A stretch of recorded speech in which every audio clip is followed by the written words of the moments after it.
Good morning students. आज हम लोग देखेंगे कि एल्किल हैलाइड में समावयवता कौन कौन सी समावयवता पाई जाती है और वो किस तरह से होती है। तो एल्किल हैलाइड में दो प्रकार की समावयवता पाई जाती है और वो भी उच्च एल्किल हैलाइडों में। तो सबसे पहले है स्थान समावयवता और दूसरी है श्रृंखला समावयवता।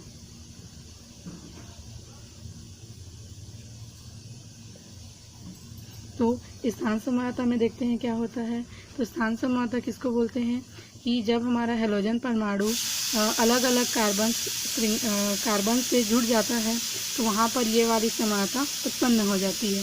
जैसे सपोज हम लोग लेते हैं क्लोरोपेंटेन।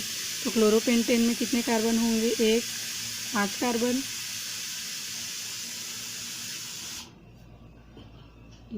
सपोज हमारा ये यहाँ पर जुड़ा है तो हम लोग यहाँ पर से काउंटिंग करेंगे तो ये 1 2 3 4 5, जिसको हम लोग बोलेंगे 1 क्लोरोपेंटेन।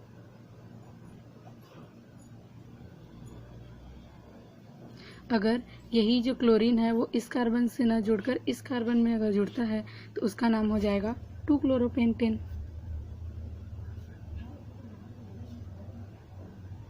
CH ये यहाँ पर जुड़ गया तो ये दूसरे वाले कार्बन से जुड़ गया, इसलिए इसका नाम क्या हो जाएगा? 2 क्लोरोपेंटेन। 2 क्लोरोपेंटेन। तो इस तरह से उच्च एल्किल हैलाइडों में स्थान समावयवता पाया जाता है। और श्रृंखला समावयवता, तो श्रृंखला समावयवता क्या होता है? तो इसमें जो यौगिक है वो मुख्य कार्बन श्रृंखला की लंबाई अलग अलग हो जाती है। सपोज यहाँ पर ये 5 है तो आगे इसमें इसके जो समावयवी होंगे उसमें 4 कार्बन वाले हो जाएंगे। तो जैसे ये देखते हैं CH3 CH2, यही 1 क्लोरोपेंटेन, ये इसको बोलेंगे 1। ये हो गया इसका नाम 1 क्लोरोपेंटेन। अब इसका जो श्रृंखला समावयवी होगा वो कुछ इस तरह से हो जाता है CH3 CH2, ये एक कार्बन नीचे ये।